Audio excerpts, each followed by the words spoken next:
Ciao ragazzi, niente, mi stavo divertendo con questa primissima versione del Nord Lead, che era uno strumento molto semplice in realtà, però era un virtual analog ed era uno dei primi virtual analog ad avere questa prepotenza, nel senso che forse erano proprio i primi ad avere questo tipo di approccio, non lo so. Adesso sono molto più strutturati, anche più a livello sonoro molto più raffinati, mettiamola così, insomma. Qui c'è del grezzo, diciamo.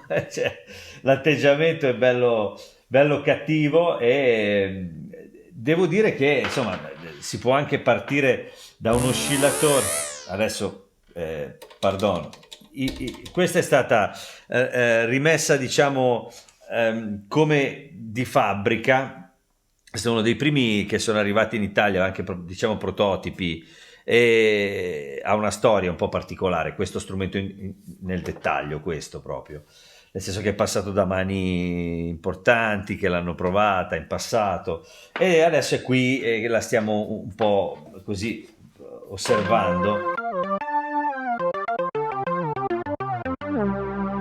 Aveva un sound tutto suo e ha rivoluzionato un periodo preciso proprio della discografia, nel senso che Nord Lead prima di tutto è finito su tutti i palchi, sia per fare cose, diciamo così, che avevano che ricordavano il passato, nel senso che è stato utilizzato per riproporre sonorità di strumenti analogici del passato, ma soprattutto aveva un suo colore, una sua voce, che ha dato a gran parte della discografia dell'epoca un nuovo sound. Veniva usato anche da chi poi oltretutto non aveva mai più usato, diciamo i giovani non avevano mai usato strumenti che avessero a disposizione una modifica dei parametri così, diciamo, a mano, no? Quindi con i potenziometri e tutto, perché ormai erano anni che si andava avanti con il digitale. Quando sono tornati questi virtual, in realtà è tornata anche un po' quella cosa lì dello spippolamento, come si suol dire in gergo, e quindi anche di un certo tipo di realizzazione dei suoni e di utilizzo anche così più spontaneo, meno strutturato, no? Dei synth. Io l'ho sempre vista così, siccome c'è stato un ritorno dopo anni in un certo modo, questo nuovo approccio, diciamo, che prendeva dal vecchio ma con una nuova identità, ha portato anche chi non conosceva i sintetizzatori vecchi a metterci le mani e quindi creare qualcosa di necessariamente nuovo, perché erano menti fresche, giovani e con un altro approccio. Questa cosa qui ha dato spazio proprio alla crescita esponenziale di musica elettronica in quegli anni, e anche all'utilizzo di queste Nord ovunque. Il suono però è grezzo, è veramente...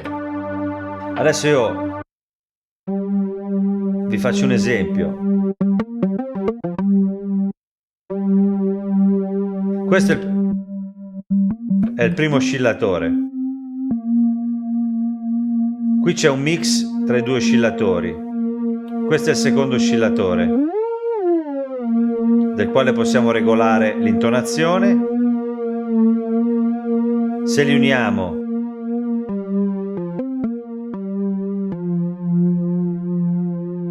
abbiamo chiaramente l'amplificatore, quindi attacco di che la DSR, insomma, con un gain,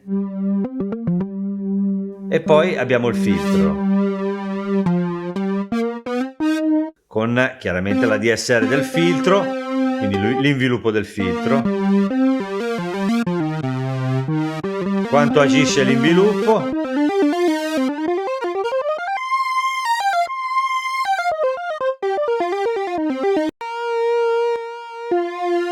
c'è l'unisono, la modalità mono legato o poli,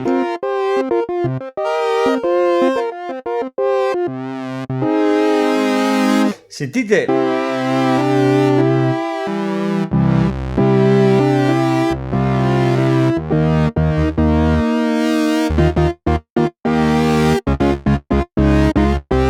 è raro trovare dei virtual analog con questa prepotenza, proprio perché è molto crudo, no?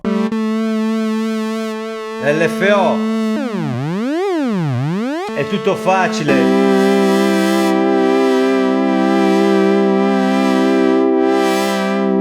Così come target gli ho dato il filtro.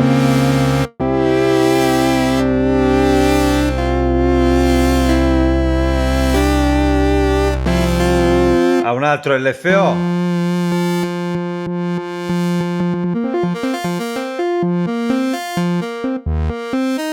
Che può diventare un arpeggiatore.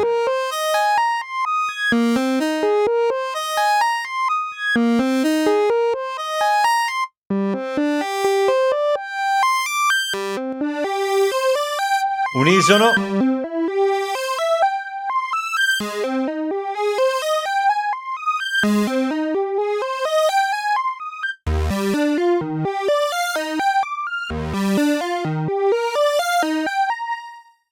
Ci si muove facilmente.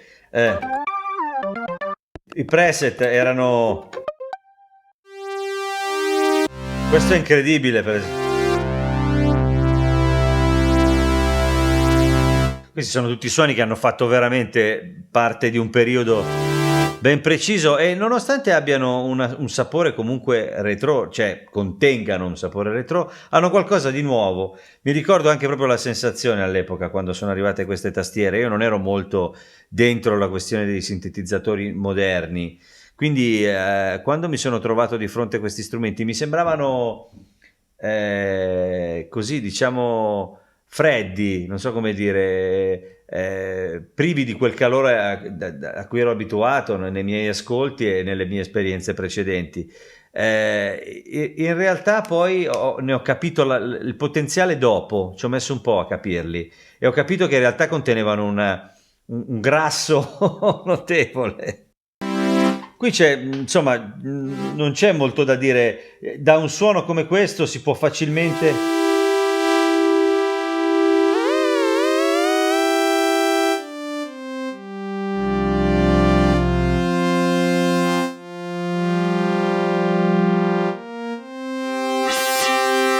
C'è anche l'FM.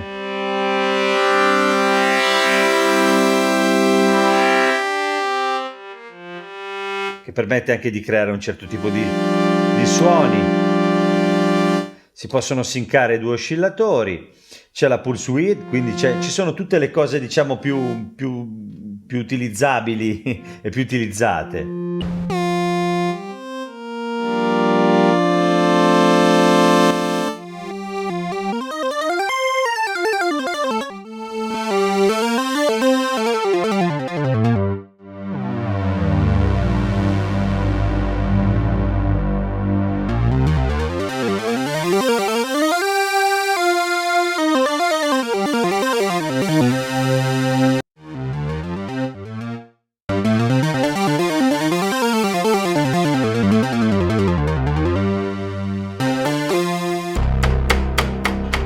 Quindi insomma si può arrivare facilmente a questo che...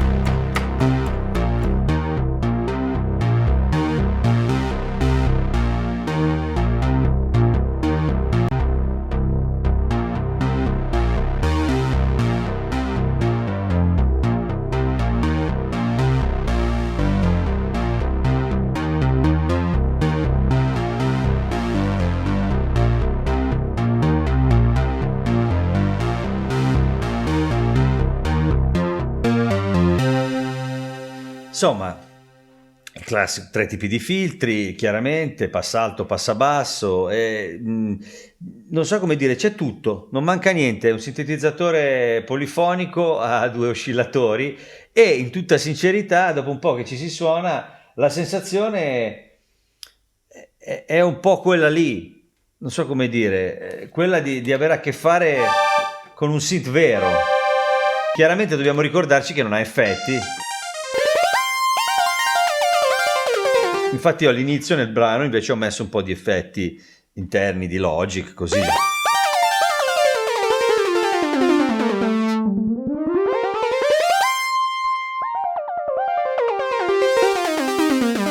Così della risposta di...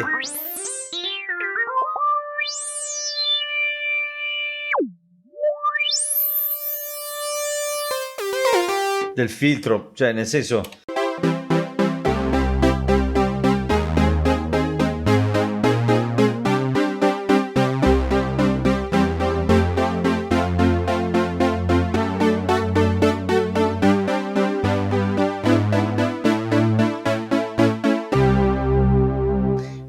Sono divertenti anche i press.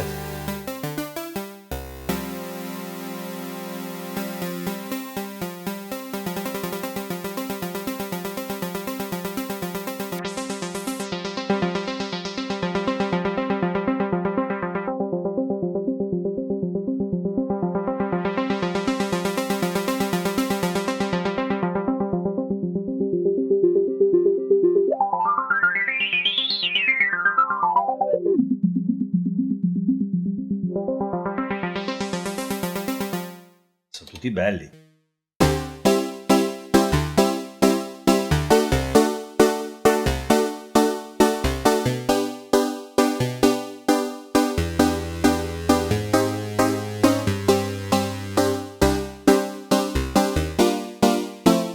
Si può star qui davvero tanto perché, a parte che ha una potenza veramente notevole.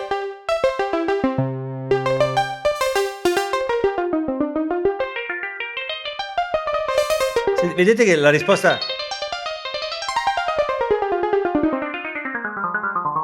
è immediata. Tutte.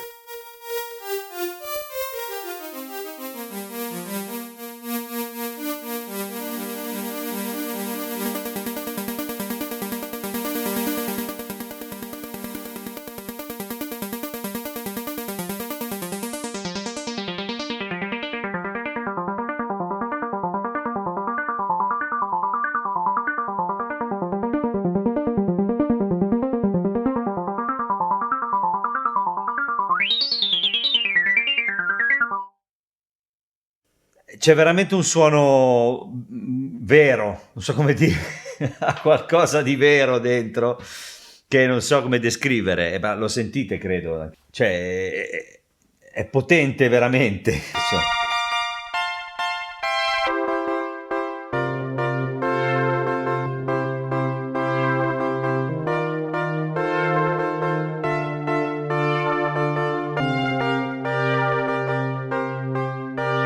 Sono tutti belli anche i press.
È divertentissima, veramente.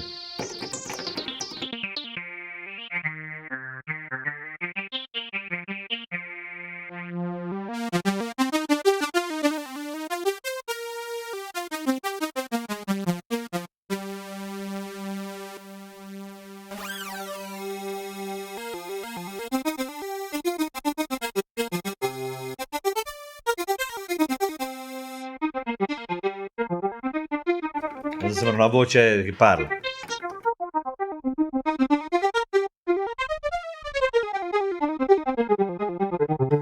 Insomma, giocandoci si fanno veramente delle cose troppo divertenti. È uno strumento pazzesco, secondo me, veramente. A trovarne una tenuta bene, è da prendere, perché con questa qua ci si può fare veramente molto. È uno strumento che ha un sound tutto suo, potente, energetico, è bella, è bella, è bella, e secondo me è davvero molto molto più vasta di quanto si possa immaginare, nonostante sia semplice dal punto di vista dell'architettura e della sintesi. Semplice per modo di dire, nel senso che semplice per un virtual, insomma. Vista l'età è veramente incredibile. Niente, io vi ringrazio, vi saluto come sempre, ringrazio SynthCloud, sono qui con Daniele Manfredi che mi dà una mano e mi aiuta col canale, e mi ha ospitato, mi ha fatto provare questo gioiellino. Un abbraccio forte a tutti e ci vediamo presto. Ciao ciao!